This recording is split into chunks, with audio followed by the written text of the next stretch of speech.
यहाँ से अब वो वाक़या शुरू हो रहा है जिसकी वजह से इस सूरत का नाम सूरह बकरा रखा गया है।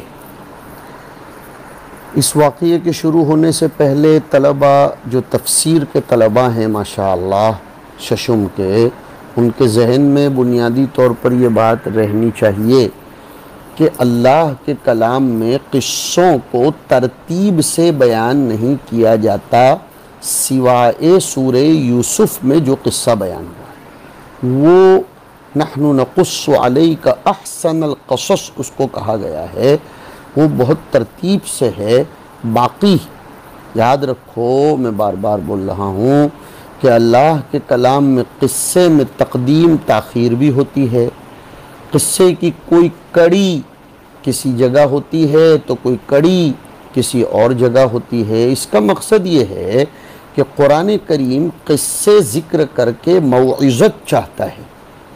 कुरान करीम क़िस्से ज़िक्र करके इबरत, लक़द कान फ़ी क़ससिहिम इबरतुन लिउलिल अलबाब, तो कभी क़िस्से की कोई कड़ी जो पहले हुई हो वो अल्लाह के कलाम में बाद में आती है तिलावत के एतबार से, और जो बाद में हुई हो वो तिलावत के एतबार से पहले होती है। कभी कोई कड़ी कहीं तो कभी कोई कड़ी कहीं।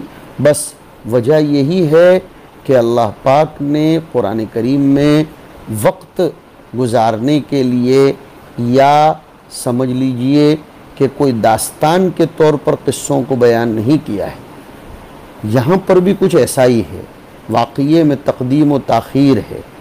असल में एक बात ये भी है बच्चों कि तरतीब में ज़हन नताइज और नसाइह से हटकर वाक़ये में ही उलझ जाता है, और ये मकसद कुरान के ख़िलाफ़ है। तरतीब बित तरतीब सीरियल को ज़िक्र किया जाए तो फिर वाक़ये में ही उलझ जाता है, नताइज और नसाइह से हट जाता है। इसलिए हक़ तआला शानुहु यहाँ भी ऐसा कर रहे हैं, वरना वाक़ये की असल कड़ी बाद में आने वाले रुकू की पहली आयत है कि वइज़ क़तलतुम नफ़्सन फ़द्दारअतुम फ़ीहा वल्लाहु मुख़रिजुम मा कुन्तुम तक्तुमून फ़क़ुल्ना ज़रिबूहु बिबअदिहा कज़ालिका युह्यिल्लाहुल मौता। और ये बाद में हुआ कि क़ालू उदउ लना रब्बका युबय्यिन लना मा हिया इला आखिरिल आयत। असल में बात ऐसी हुई थी कि बनी इसराइल में एक बहुत मालदार बूढ़ा था, उसकी विरासत को हथियाने के लिए उसके भतीजों ने, और एक रिवायत में आता है कि उसके चचाजाद भाइयों ने उसकी विरासत को हथियाने के लिए उसको कत्ल कर दिया और उसको शहर के दरवाज़े पर जाकर फेंक दिया, उसकी लाश वहाँ डाल दी, और फिर ख़ुद ही सियाने बनकर उसके खून का और क़िसास का मुतालबा करने के लिए बारगाह नबूवत मूसविया में हाजिर हुए, और ये भी कहने लगे कि हमें इसके कातिल का पता बता दीजिए। एक दूसरे पर थोप रहे थे कबाइली एतबार से, फ़द्दारअतुम फ़ीहा। अल्लाह रब्बुल इज़्ज़त ने उन्हें हुक्म दिया कि तुम एक गाय ज़बाह करो और फिर उस गाय की दुम के साथ उस कतील को मिलाओ, उसको मस करो, टच करो, या गाय की दुम को उस कतील से टच करो, या गाय की ज़बान को उसके साथ टच करो। फ़क़ुल्ना ज़रिबूहु बिबअदिहा, दुम को टच करो, इसलिए कि हैवान के बदन में सबसे ज़्यादा मरकज़ हरारत दुम होती है, और हरारत सिफ़त हयात है, अलामत हयात है। तो अब शैए हार या जुज़्वे हार के मस और टच से हरारत हयात आएगी ज़ाहिरी असबाब के दर्जे में, और वो कतील अपने कातिल का नाम बताएगा। और बाज़ जगहों पर ये जो आया कि ज़बान को टच करो, इसलिए कि ज़बान क़ुव्वत नातिक़ा का आला है, तो अब उसके पास बयान दिलवाना है कि मुझको किसने कत्ल किया है, तो उसके लिए ज़बान को टच करो। और हुआ भी ऐसा कि जैसे ही एक गाय को ज़बह की गई, उन्होंने टाल मटोल कील व काल करते करते बहरहाल कर तो ली गाय को ज़बह, जैसे कि वाक़ये में आ रहा है। फिर उस गाय की ज़बान को और बाद रिवायतों के मुताबिक उसकी दुम को उस कतील के साथ टच और मस किया, तो वो कतील उठा और उसने अपने कातिल का नाम बताया। चूँकि वो कतील आलम बरज़ख को देख कर आया था, इसलिए उसका बयान बमंजिला दो के बयान के गवाहों के होता है, इसलिए कि उसकी ख़बर में सिद्क़ व किज़्ब का एहतिमाल नहीं होता, जानिब सिद्क़ मुतय्यन होती है।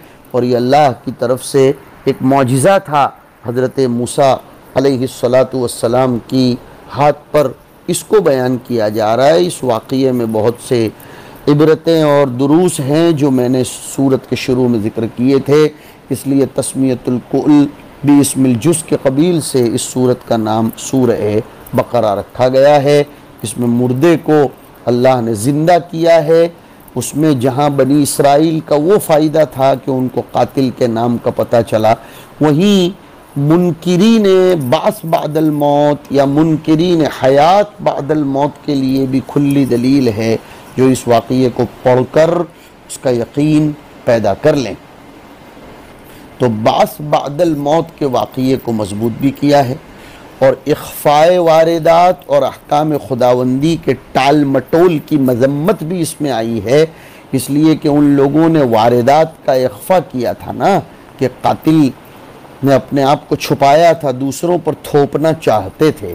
नीज़ वो जो पूछते रहते थे कैसी गाय और किस कलर की, क्या करती होगी, ये सब गलत है। अहकाम खुदावंदी में टाल मटोल नहीं होना चाहिए। हदीस में आया इन्नमा अहलक मन कान क़ब्लकुम कसरतुस्सुआल व इज़ाअतुल माल व क़ील व क़ाल औ कमा क़ाल अलैहिस्सलातु वस्सलाम, कि तुमसे पहले लोग जो हलाक हुए उसके तीन असबाब थे कि वो बिला वजह के फ़ालतू सवालात कसरत से करते थे, माल को ज़ाय और बर्बाद करते थे, और इंदी की चिंदी क़ील व क़ाल, ये कैसा क्यों कब, बिला वजह के ला यनफ़उहुम वला यदुर्रुहुम, ऐसे सवालात वो करते थे।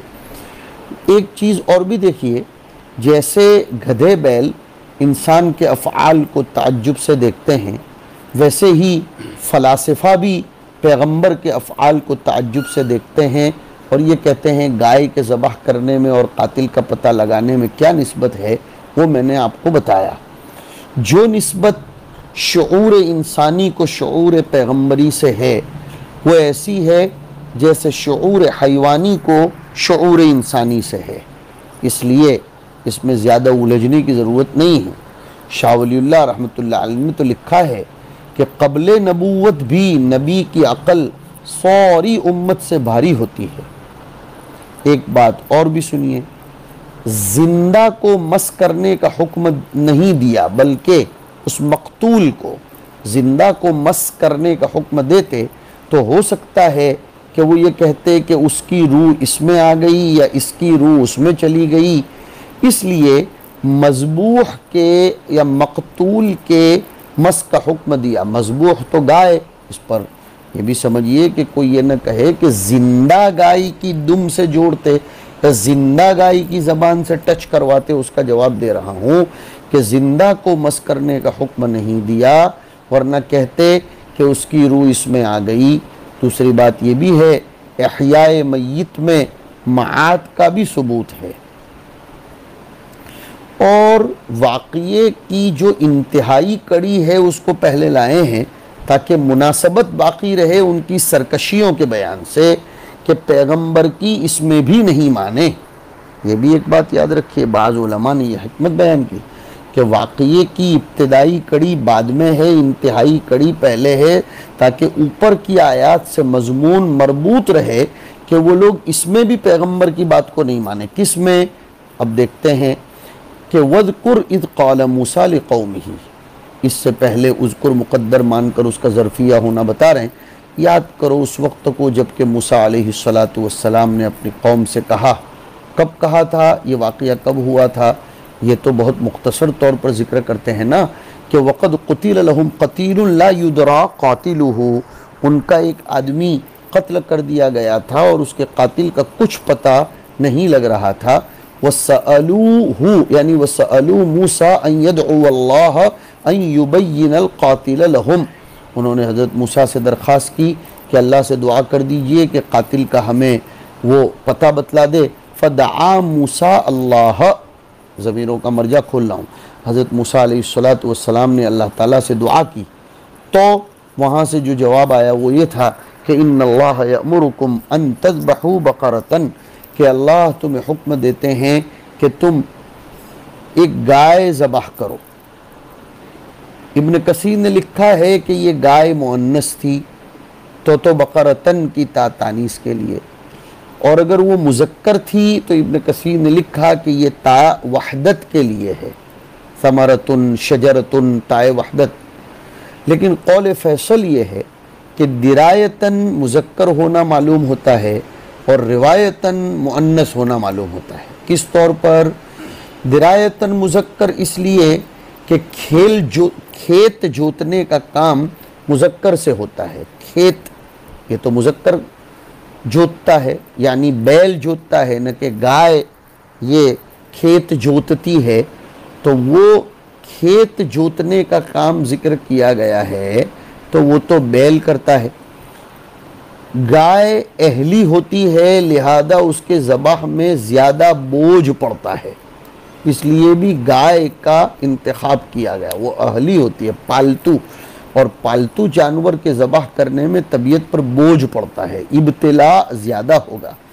नीस पीली गाय का हुक्म दिया इसलिए कि उनके दिलों में पीली गाय जो सामिरीन बना रखी थी उसकी मोहब्बत रचा दी गई थी। वो उश्रिबू फ़ी क़ुलूबिहिमुल इज्र।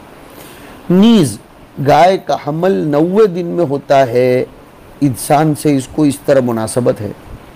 गाय के दूध में और इंसान के दूध में मुशाबहत है, इसीलिए छोटे बच्चों को गाय के दूध की सिफारिश ज़्यादा की जाती है और वही उसको हज़म भी होता है।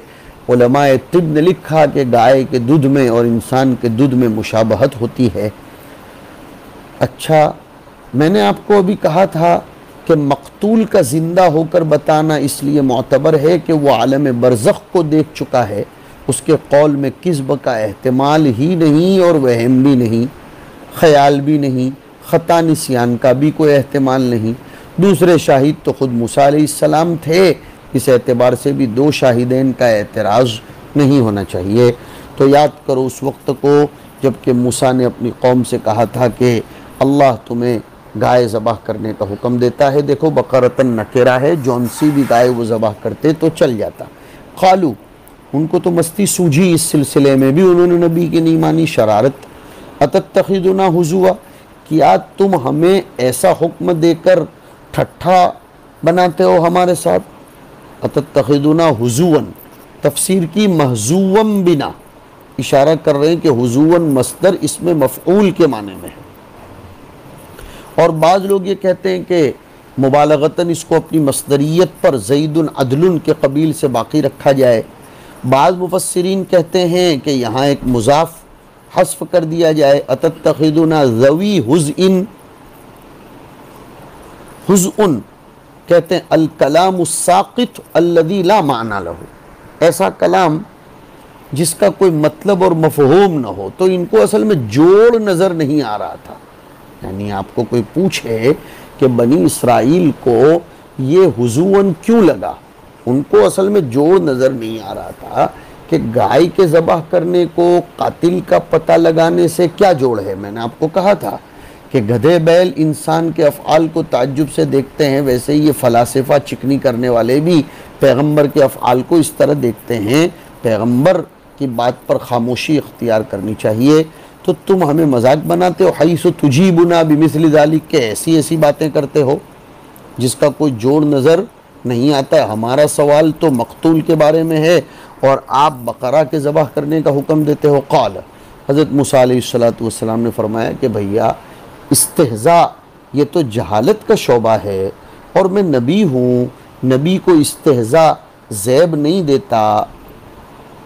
क़ालू अतत्तख़िज़ुना हुज़ुवा क़ाल अऊज़ु बिल्लाहि अन अकून मिनल जाहिलीन। अऊज़ु बिमाना अम्तनिउ बिल्लाह, इसलिए कि पनाह लेने वाला ये हिफाजत में आ जाता है। इम्तिना, मैं अल्लाह की पनाह चाहता हूँ। और अऊज़ु का सिला मिन आता है ना, अऊज़ु बिल्लाहि मिनश शैतानिर रजीम, इसलिए मिन मुक़द्दर माना मिन अन अकून मिनल जाहिलीन, मैं अल्लाह की पनाह चाहता हूँ कि मैं ऐसी बातें करूँ जो इस्तिहज़ा के कबील की हों। अब सवाल ये होगा कि उन्होंने हज़रत मूसा पर जहालत का हुक्म थोड़ा लगाया था, उन्होंने तो हुज़ूअन का हुक्म लगाया था। इसलिए मुसन्निफ़ कह रहे हैं कि अल जाहिलीन बिमाना अल मुस्तहज़ीन, ये किताब भी समझा करो। तो फिर जाहिलीन क्यों कहा, वो मैंने बताया कि इस्तिहज़ा असल में जाहिलों का काम है। इससे हमें सबक मिलता है कि हम उलमा को अपना आलिमाना वक़ार बाकी रखना चाहिए। इस्तिहज़ाई मजलिसें या इस्तिहज़ाई तबीयतें नहीं बनानी चाहिए। मजाक और मिजाह दोनों में जो फ़र्क है उसको पेश नज़र रखना चाहिए। हम मिजाह तो करें तफरीह तबा के लिए, लेकिन किसी का मजाक न उड़ाएं उसको हक़ीर समझ कर, और ऐसी फालतू बातें न करें। अल कलामुस्साक़ितुल्लज़ी ला माना लहू। तो तुम मुझको ऐसा क्यों समझते हो? अल्लाह के अहकाम को पहुँचाने में, तबलीग में इस तरह मजाक करना ये तो जहालत और सफ़ाहत है। फलम्मा अलिमू अन्नहु अज़म, जब उनको यकीन हो गया कि मूसा अलैहिस्सलाम अपनी बात पर अटल हैं और वो यही बात कहना चाहते, क़ालू, तो अब उन्होंने वही क़ील क़ाल कसरत सुआल शुरू कर दिया कि उदउ लना रब्बका, ये बेगानगी तो देखो कि रब्बका, आप अपने रब से दुआ कीजिए। युबय्यिन लना मा हिया, वो हमें बयान करे कि वो गाय की उम्र कितनी होगी। आप मनती के एतबार से सवाल न करें बच्चों कि माँ हुए या माहिए से माहियत का सवाल होता है, नहीं, जवाब के मुताबिक सवाल हो जाए। इसलिए मुसन्निफ ने कहा कि माहिए बिमाना मा सिन्नुहा, उसकी उम्र कितनी होगी, इसलिए कि जवाब में उम्र बताई जा रही। तो सवाल को जवाब के मुताबिक बनाने के लिए माहिया को मा सिन्नुहा पर महमूल कर दिया गया। इसको कहते हैं इबारत हल करना। जलालैन का ये कमाल है। माहिया कि वो गाय की उम्र क्या होगी। क़ाल मूसा, क़ाल के बाद मूसा लाकर बताया कि कहीं यह न समझा जाए कि क़ाल अल्लाह, नहीं, क़ाल मूसा, हज़रत मूसा अलैहिस्सलाम ने फरमाया, इन्नहु, हु की ज़मीर का मर्जा निकाला, अय अल्लाह यक़ूलु, अल्लाह ऐसा कहते हैं, मैं नहीं कहता मेरी तरफ से। इन्नहा बक़रतुन, कि वो गाय ऐसी होगी, ला फ़ारिदुन अय मुसिन्नतुन, न उमर रसीदा होगी, वला बिक्रुन सगीरतुन, और न छोटी होगी, बल्कि अवानुन नसफ़ुन बैन ज़ालिका, वो दरमियानी होगी। नसफ़ दरमियानी होगी, यानी वो बिल्कुल दरमियानी उम्र की होगी। बैन ज़ालिका, ज़ालिका का मुशानुन इले, अगर फारिस को मानते हैं या बिक्र को, किसको मानेंगे? तो कहा मज़कूर की तावील में करो, इसलिए कि बैनहुमा होना चाहिए, इसलिए कि बैन के तो दो जानिब होते हैं, तब वो बैन कहलाता है, एक जानिब और दूसरी जानिब। यहाँ जानिब है फारिज और दूसरी जानिब है बिक्र, तो फिर ज़ालिका तो वाहिद के लिए आता है। तो बैना ज़ालिका वाहिद कैसे आया? तस्नीया आना चाहिए। इसलिए कहें कि ज़ालिका अल मज़कूर की तावील में, और अल मज़कूर क्या है? मिनस सिनीन, कि फारिजुन और बिक्रुन जो दो उम्रें हैं उनके दरमियान में होगा। इसलिए बैन की इजाफत ये ज़ालिका की तरफ कर दी गई, वरना बैन की इजाफत तो मुतअद्दद की तरफ होती है, मुवहद की तरफ नहीं होती। ज़ालिका तो मुवहद है, लेकिन वो मुतअद्दद की तअवील में है। मेरा अल्लाह ऐसा कहता है कि तुम लोग ऐसी गाय ढूंढ लो और उसको ज़बाह करो।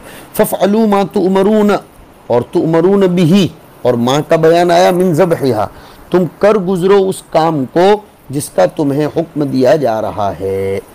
वसल्लल्लाहु अला नबील करीम।